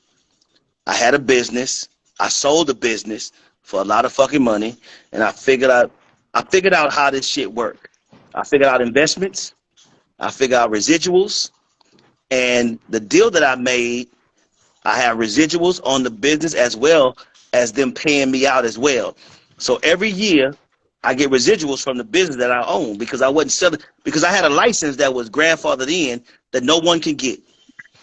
It's And called a that's worth drug millions. Medi-Cal license. And that's worth It, millions it's, right there. it's called a drug So Medi-Cal license. So nobody can get it anymore. So when I sold it, I told them I want residuals every year of 5% of all your so clients. let's talk about that, right? Now let's seriously, let's bring that up, man. So the best advice I ever had, like life advice I ever had from a person, came from a white guy, right? Mm-hmm. Right. So But I got a lot of mentors in my life too as well that were businessmen. dude legit set me where I'm at now. So I'm 38 years old. I consider myself to be fairly young still, right? Yeah. So, We but young, man. I'm dude said, 37. We yeah. young. So I'm dude 40. set me to I'm 43. I'm 43. 1979. I'm 43. but dude set me to the point where I'm at now, and I Oh, you think young that motherfuckers. me and my family is set to a point now. I ain't got to worry about nothing else for them for the rest of my life, right? Yeah. That's just how I feel. But I'm gonna tell you what this white guy told me, and he told me he started off with the conversation like this: "Don't take offense." Right? So we all know what that means, right? Right. He's about to say some shit that we really don't want to hear. Right. But we need to hear sometimes. But we need to hear it. So he told me straight up, he was like, "Have you ever invested in anything?" I'm like 22, 23. Yeah, what the fuck is an investment? I don't know shit about that. He said, "What you know about the stock market?" I don't know nothing about it. So dude took his time. He showed me about the stock market. Yeah, Shay. And he told me the most important thing, he said the most important thing for you is, as an African American, is to make sure you Oh, got, shit. I know what that is. yeah. I'm sorry. I got excited. I'm sorry. I got You good? excited. You good? So he now, and I just want to say this, and we can get back on topic. The most important thing he ever told me was about life insurance. Right. Mm-hmm. Yeah. He told me straight up. He was like, "Your life insurance should be 10 times what you make." Yeah. $6 million. If I die, my family gonna be fucking rich. Yeah. Well, they rich now, but if I die, they gonna be richer than what they are. Yeah. So I told him. I told him what I make. He said, "If your life insurance policy is anything less than $1 million, you fucking up." That's what he told me. Yeah. And The he was same like, thing "What my people mentor told me as well.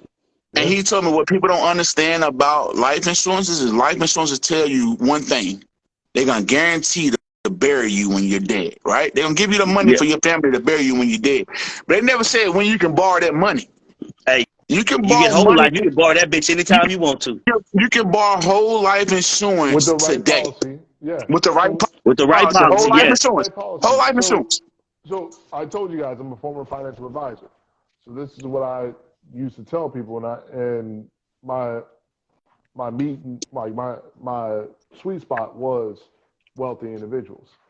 So this is what we would do if someone says, "Hey, I have $4 million to come in, and I want to set up an estate for my family, and be set up for the rest of my life as well." So this is a strategy that I would put in place. Just one of the strategies I would put in place, but this is my favorite strategy. What I would say is, okay, how much do you want to leave your family inheritance? Do you want to leave each one $1 million? Well, no. This is what I'm saying. No, listen to me. I would ask them, how much do you want to leave them in inheritance? Do you want to leave them $1 million? You want to leave them $2 million? You want to leave them $500,000? Whatever it want to be, right? Each one of your people, they would give me the number. And I would say, okay, out of this portion of $3 million, we put this portion in a one-time pay into this life insurance policy that also builds cash value that you can go ahead and take out at any time, because we have it in these funds, and this variable That's that life whole life, insurance policy, man. That whole life is beautiful. So there's a variable life insurance policy that has mutual funds attached to it as well.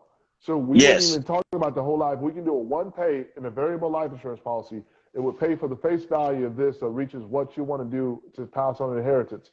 But you also are having those funds invested in mutual funds that we can choose from, and you can collect dividends off of those mutual funds. Yes, you've already paid for the life. You've already paid for the face amount policy, so you don't have to worry about ever getting anything minimum below this whatever face value is, right?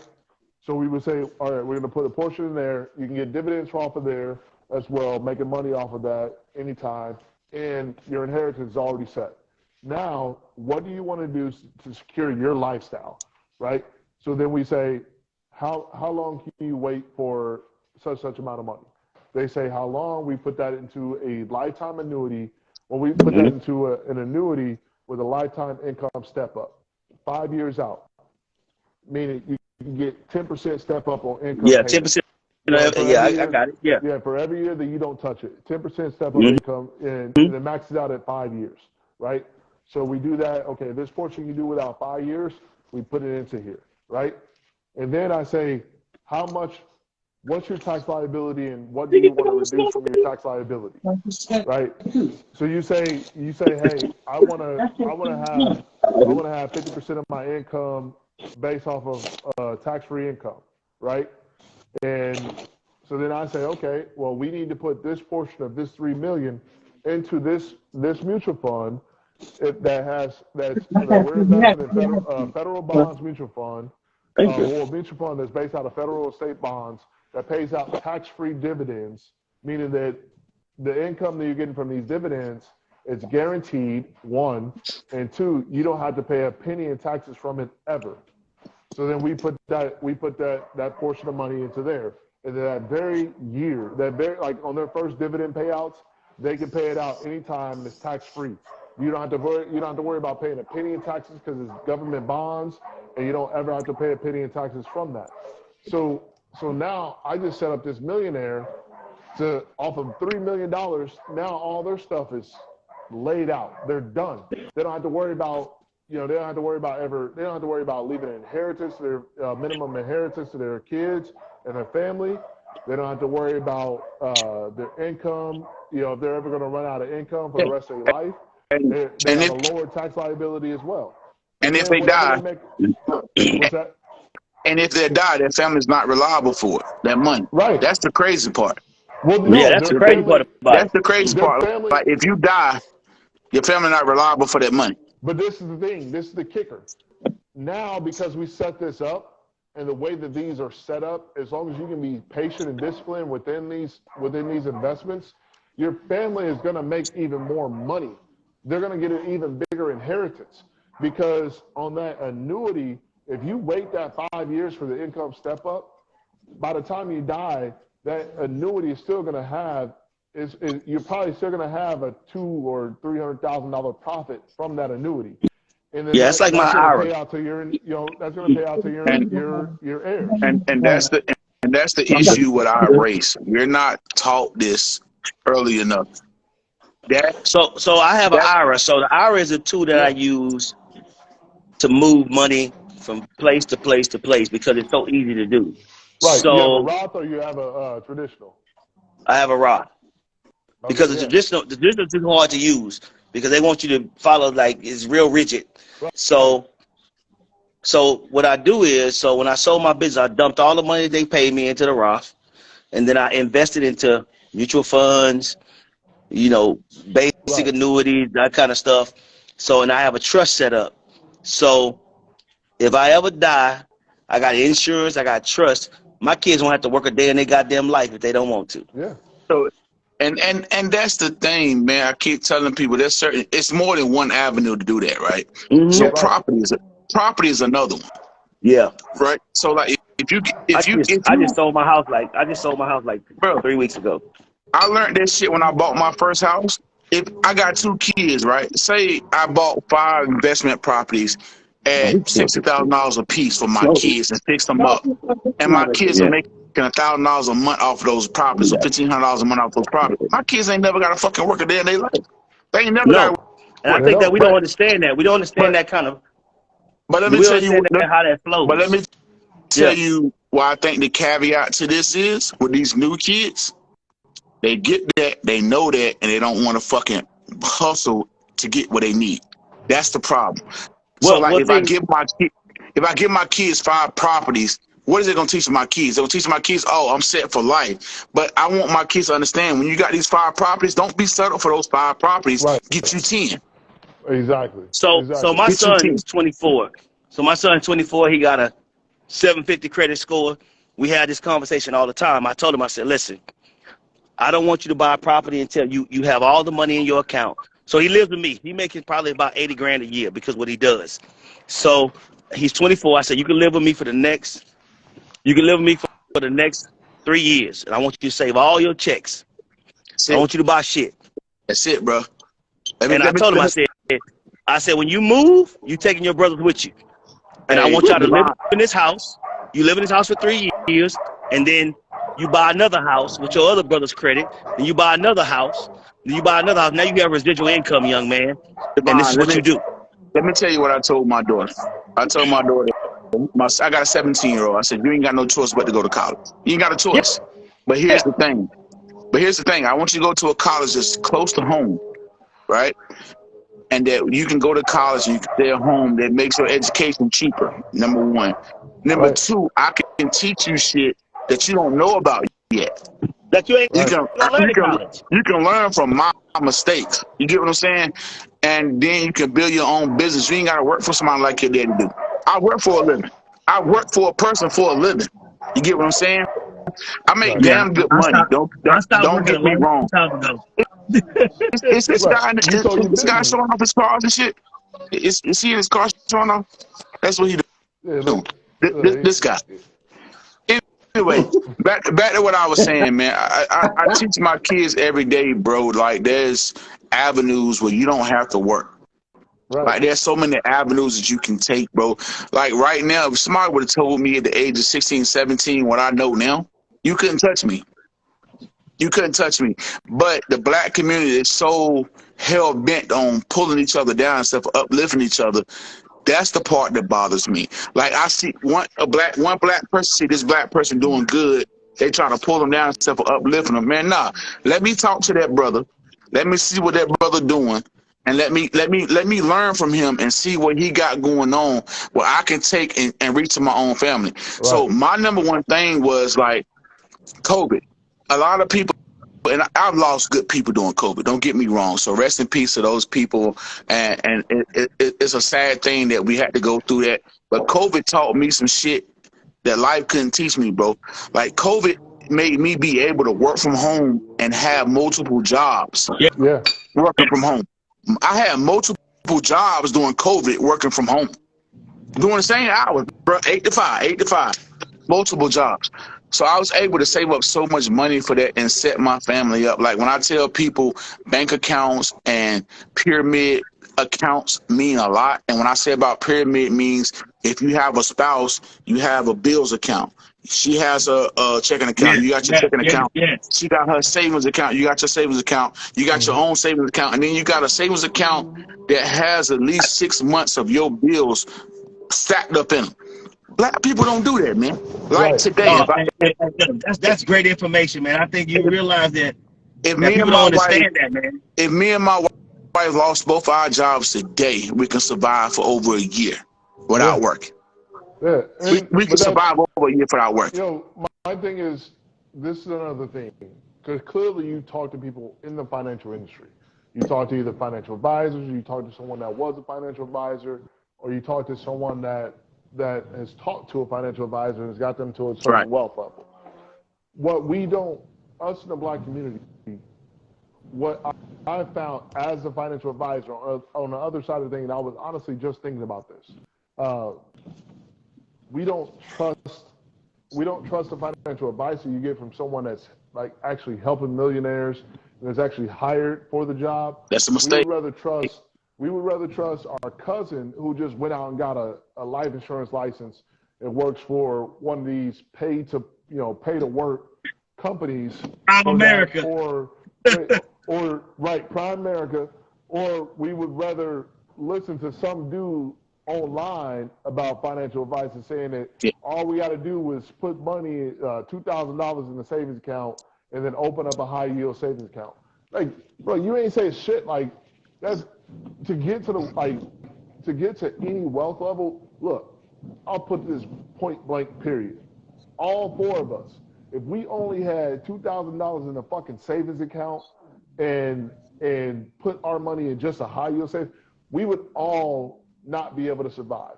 All four of us would be like, damn, I'm fucking broke. Like, but bro, hey, TLA, am I wrong? on the same concept, right? So if people on here who got young kids and can afford it, let me tell y'all something. If y'all could put $10,000 into a high yield savings account and don't touch it, it'll pay for your kid's school. Man. No. It, I'm gonna give you something better. I tell you, when I tell you I used to advise rich fucking people, I used to advise rich fucking people from newborns to retirement, all the way through retirement.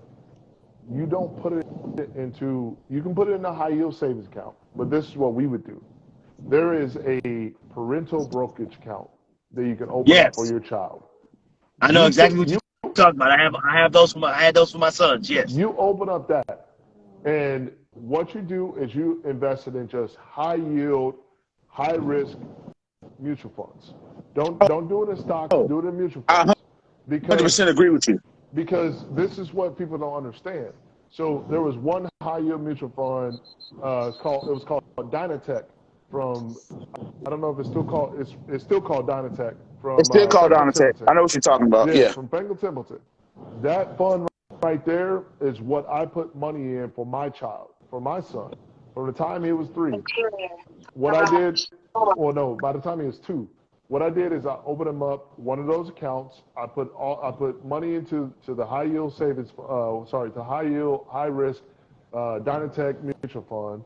I put it into a variable life insurance because at his age, it's like $30 for like $100,000 variable life insurance policy, which is extremely cheap, that he's going to be able to have for the rest of his life. $30 for the rest of his life, extremely cheap. And it's a variable annuity, high yield mutual fund.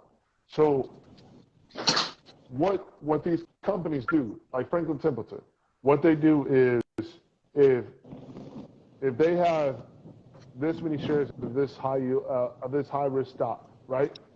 They have a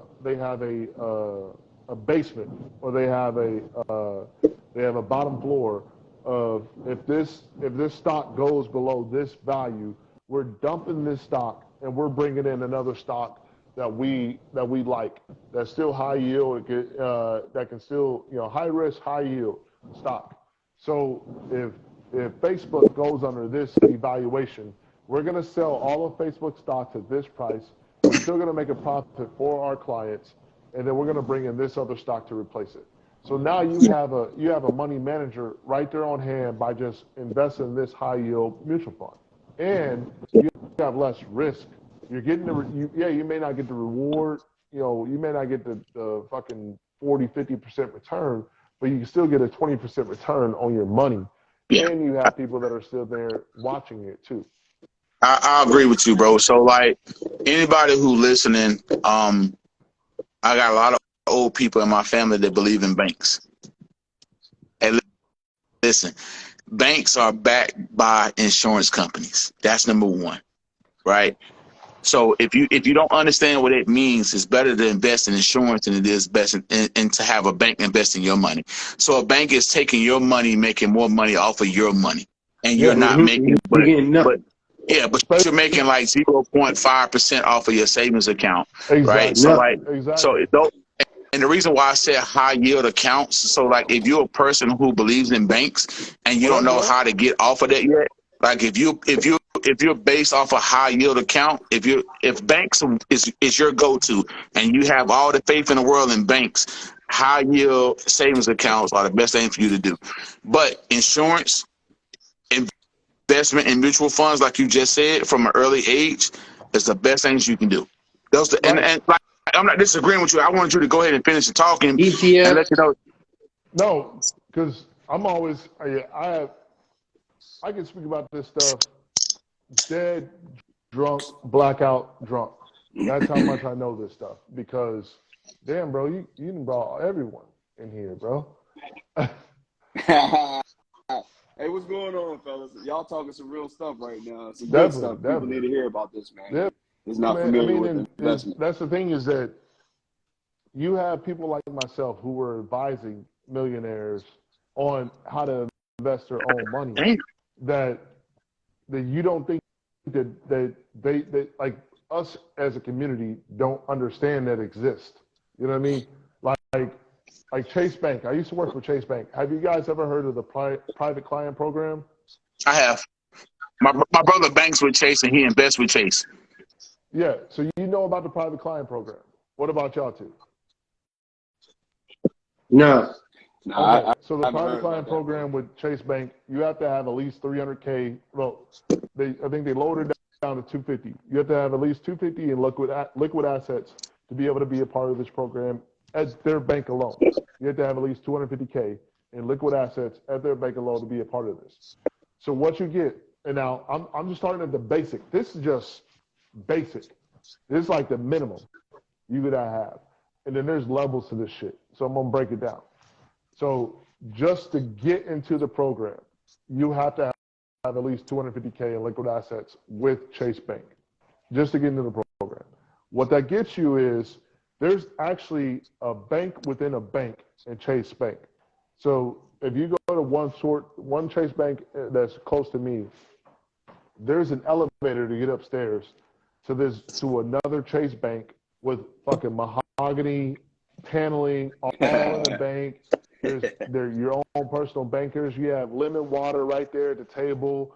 You're on these plush leather couches that you sit on and shit. Like there's glass doors to get into there.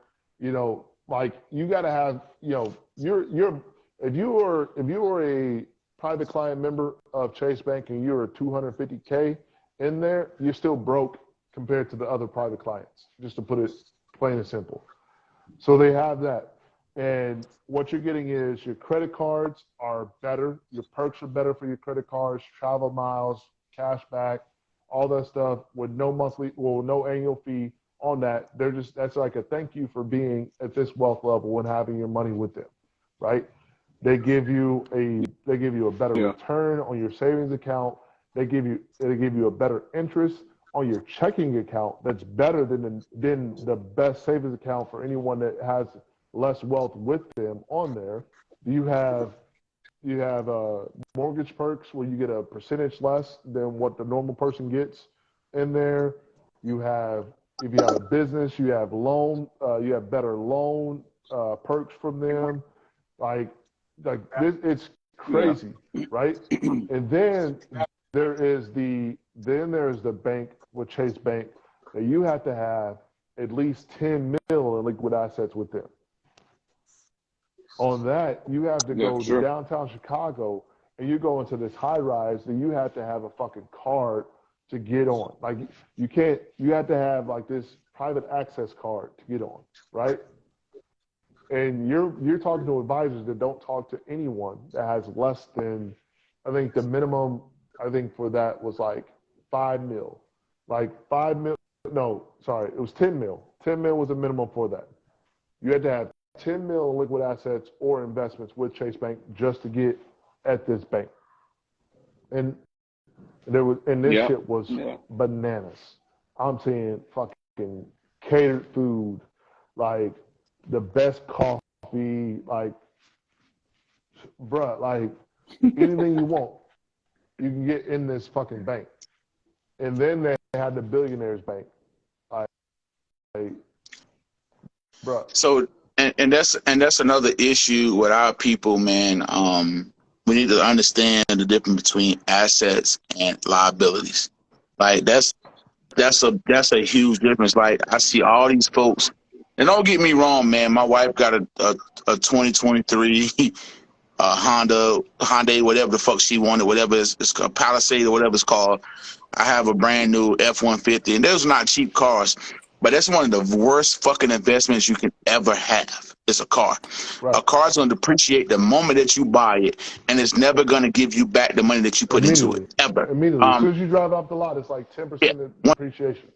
One of the best investments that you can ever make is a house and property, land. That's one of the best investments you ever make. Yeah. So when I bought my house for $220,000, bro. And that was in 2015. Guess how much my house worth now? How much? 500. Yeah. And I ain't even paid this house off, but I can double my money, triple my money right now. Actually, what I put into it, what I can get out of it. Yeah. And that's what people need to understand. Like these cars, bro. Like my daughter, she's about to start driving. She's about to get my hand-me-down car. She's not Oh, getting a brand hell new yeah. goddamn car. Not Hell getting a yeah. brand new car. Black people always think that we need to the boast and brag and have the newest this, the newest that. Jordan shoes. Them shits are not gonna appreciate. They're gonna depreciate, right? So like, it's not worth you going out there buying it, man. Like I used to be so stuck on that shit, bro. TLA. I'm not even gonna lie to y'all. I wanted all the Jordans. I wanted all the newest car. Blah blah blah. I had my daughter, and I started listening to other people that was where I wanted to be at, and that's what taught me like I don't need this bullshit. Right. I don't need a brand new car. A brand new car is stupid. I'm still driving the car. It's still running. It's still working. Get you from Why point invest A into to another point car? B. Right, Get right. you to point A Point A to to point point B. B, and that's it. I got a house. I got a decent sized house. Y'all seen inside of my crib a little bit. It's a decent crib. It ain't fabulous or nothing like that, but I don't need that right now. I don't need it. You get what I'm saying? So as black people, that's what we gotta understand, man. Like the richest white person I ever met looked like a bomb on the street. If you seen him, the Facts. guy looked like a bomb on the street. Oh yeah. He had some Vans on that looked like they had been worn for like 15, 20 fucking years. The dude drove like a 1993 fucking Honda Accord or some shit like that. And he had a regular sized house. But the dude bank account is what I'm talking about. And as a race, that's what we got to get to is how do we build that residual income without wasting it at the same time? So that's what I was It's telling you patience and guys earlier, discipline. that with my family, it's discipline, 100%. With my family, that's what I'm doing right now. We have a pyramid bank account set up. That's the most important thing for you to ever fucking have. If you have your bank account set up the appropriate way where you can invest, you can put savings away for rainy days in case something happened to one of y'all, and you got money. Like, for example, if we want to go on a trip next year, my 40th is in 2024, right? We got a fucking account set up to save up for my 2024 trip. Right. You get what I'm saying? Like, we don't save money. We want to get the shit. We want to spend it. We want to have the latest. We want to be able to determine, like, I talked to a couple girls in college, and they was like, I can look at a guy's shoes and tell if it's somebody I want to talk to. You can? His shoes determine how much money that man got? It don't. It don't. And so that's the mentality that we got to get the fuck out of. It's a crab in a barrel mentality is what my Right. uncle called it. There's a crab in a barrel. So if you put a whole bunch of crabs in a barrel, you always got one trying to go on top of the other one, and they never get to the top. They never get to the top. So No. if we ever want to be able to compete with other races, and when I say other races, I'm talking about white races in this aspect, is we got to own shit. We got to own property. We got to put ourselves in positions where we can call the shots and we can make decisions. And right now, we're not there. And I'll say this, though, before man. you say something, I'm gonna go ahead and put this out here because this is a like fabricated. This beer, Yeah. probably one of the best IPAs I had last year. This motherfucker's good. But go ahead. What was you about to say? No. What I Nice would break. say is this. What do you say? That was a nice intermission. Yeah. Sorry, I'm back. We're back. Right. No. When it comes to finance, like the main thing I have to tell people is stop trying to fucking keep up with the Joneses because the Joneses don't have that shit themselves. Like You ain't that's just the Joneses. You ain't the Joneses, bro. that's And just that's what what it people is. need to understand. Like the Joneses don't even have the money in their fucking selves. They going broke trying to keep up with appearances. So to Bro. me, it's like find your lane, Yeah. find what works within your lane, within your budget, and stick to that, man. Like That's the key. we focus so much on image. Image don't pay shit. What pays shit is connections.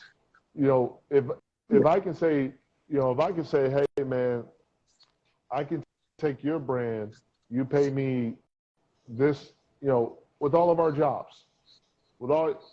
This is what I do for a job, and I do personal training for baseball. Those are my jobs.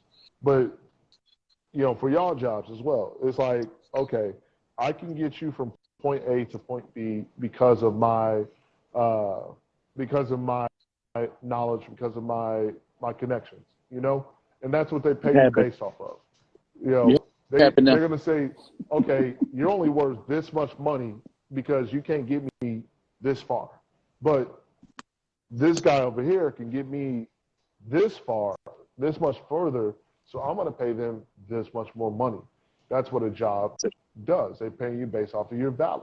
You know, yeah, I gotta stop buying bourbon and tequila myself, but we're not gonna talk about that. But that's what a job does, and that's what a value is. You know, someone like one of us, we sit there and say, well, sneakers, as long as they're not falling apart, I'm gonna go buy me some $30 sneakers, and I don't give a fuck what other people think about my $30 sneakers, as long as they give me, they don't hurt my feet. You know? Yep. So the issue with that is you know where it comes from, right? And people don't understand it's supply and demand. Jordans cost $200. If you stop fucking buying them, they won't be $200 no more. You get what I'm saying? Right. Mm-hmm. Yeah. Stephon Marbury.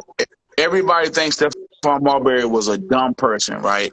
No, because he came out with a cheap shoe that nobody liked because he wanted everybody to be able to afford it. Stephon Marbury understood that it only costs it only costs like $20-$30 to make a tennis shoe. Right. But then you sell the shit for $200-$300. That's the problem. And that's the problem with black people, man. And look, I fall victim to that. I'm a shoe guy. What you grabbing, man? Oh, Louisville? Yeah, I had that before. That's good. Bob, that's pretty good. Cal gonna make you jealous because he got that bourbon bar over there. No, bro. Hey, listen. Hey, look. Another intermission. I just said that because I saw him grabbing something else. Nah. And I was gonna ask him another intermission. But I want you to finish. Hey, no, another intermission. Did you not see me doing this right here? Like up on the screen, I was trying to zoom in on his shit. I couldn't figure out what the fuck it was, but hey, man, don't do that. Hey, Kyle. Hey, what would it cost? What would it cost you to get rid of a couple of those E.H. Taylors you got up there? Yeah. What would it cost? What would it cost me? Not you. What would it cost me? Not you. I'd rather trade, man. I'm from North Carolina, man. I ain't got shit to trade you. I'm in Charlotte. What part of North Carolina are you from? Yeah, we don't get a lot of bourbon and shit. I mean, hit me up. Hit me up. We can work something out. I mean, I don't usually sell or anything, man. I mean, E.H. Taylor, so bro. E.H. Taylor, that shit is so fucking hard. Buffalo Trace, goddamn, Blanton's. I got a few of them over here now, but them shits are so hard to get down here in North Carolina, bro. Like you got to be in line for 48 fucking hours to get them shits down here, and it's stupid. We don't get shit down here, bro. Like I ain't lying to you when I say that. In Chicago, we had a Blanton's Green Label. It was out for like a month. Like it was like fucking boxes of that shit. It was like $36 for that shit. Yeah. I mean, I don't know if you saw that shit. Yeah, I switch hands. I switch hands on you. Like, I mean, but so like, all right. So let me tell you how I got 3 bottles of Blanton's at my house right now. Let me tell you how I got Blanton's. I got a guy who lives in Kentucky. He got me 2, right? He got me 2. Mm-hmm. My buddy in D.C. got me 1. Now, let me tell you about this motherfucking D.C. I get Kentucky. I understand it. That's where they make it at. I get that. My buddy in D.C. calls me on live one day. Facebook Live. He was like, hey, man, you want any of these bourbons? Motherfucker had like 30 bottles of fucking Blanton's in the background. Right. I'm looking like, how many can you get? He was like, they don't allow me to get 2. I was like, give me an E.H. Taylor. No, I got a Weller's and a Blanton's. So get me those 2. He was like, which Weller's? They had the fucking green label and purple label Weller's sitting up there. Like it was nothing. Nobody was buying it. What up, Kenny? I'm like, in Charlotte, North Carolina. What up, Kenny? What up, Kenny? In Charlotte, North Carolina, if you got Blanton's, Buffalo Trace, E.H. Taylor, or green label Weller's, or anything, purple label Weller's, or black label, that shit, it's going to be a line. It's going to be a line. Like, and it's stupid because up north they get better bourbons than we do down south, and it's fucking retarded. It's different wherever you go. It all depends He gonna on pull out the red label shit on me like that. Wait. like You in I'm Georgia? in Georgia now. I'm gonna Cal. Georgia, I'm gonna let you talk. I'm gonna just keep What pulling out part of bottles. Georgia you in? I can't hear you. right now. He ain't say nothing, did he? Hey, your shit went dead, bro. We can't fucking hear you. It's dead, bro. They gone. Yeah. We Yeah, there? you know. Hold on just a second. Let me see if they ETL. See, Can you I'm hear me? drinking Atlanta. Yeah, I can hear you now, bro. Yeah, I'm in Augusta. Atlanta. You in Augusta? Hey, man. Hey, listen. It's a dude in Augusta that owe me some money, bro. I need you to ride. Oh, you got a family reserve? You gonna pull out a family reserve and shit like that? See what I'm talking about? That's what the fuck I be talking about. Right there. But I can't say this about Pappy. I'm not a Pappy fan. Yeah, I'm not a Yeah, Pappy I'm not a fan, big bro. Pappy fan. Like it's overpriced, and there's so many tequila. Bourbons out here better than Pappy. Now, I will agree with y'all on that. Besides for this, That's the 25. That one Is that the the 25 or the Pappy rye? 15. no, this is the Right. Oh, sorry, you're right. It's the 15 and the rye. Right. I was about to say the 15 and the rye. I can't agree with you on that, but you're right. So I'll give you that. The 15 and the rye is pretty damn good. That's see the the family rye. reserve. See, this is the thing is the rye to me has been the best because I got this Russell's private selection pick, and so I have this Russell's private selection pick, right? Hey, this is what it is. I ain't got the money. I ain't got the money. Get that I ain't from even got New the money York. to be on here with you guys. Let me Yeah, go ahead and get off, man. I'm gonna holler at A&W y'all. is awesome. I got a lot of that stuff. Jim and Hey, man, the gang is cool. I This ain't is got the better money to than be on this. here with y'all, man. Y'all salute to y'all. I ain't got the money. I gotta get some of them barrels from them. Look, man, Hey, TLA, what you got that Russell store pick from I I see got this them eyes from down there. I got this from a buddy who lives in New York. He knows this, like, I don't know if it's a high end liquor store or whatever, but this guy gets like picks out of Rick House. Was it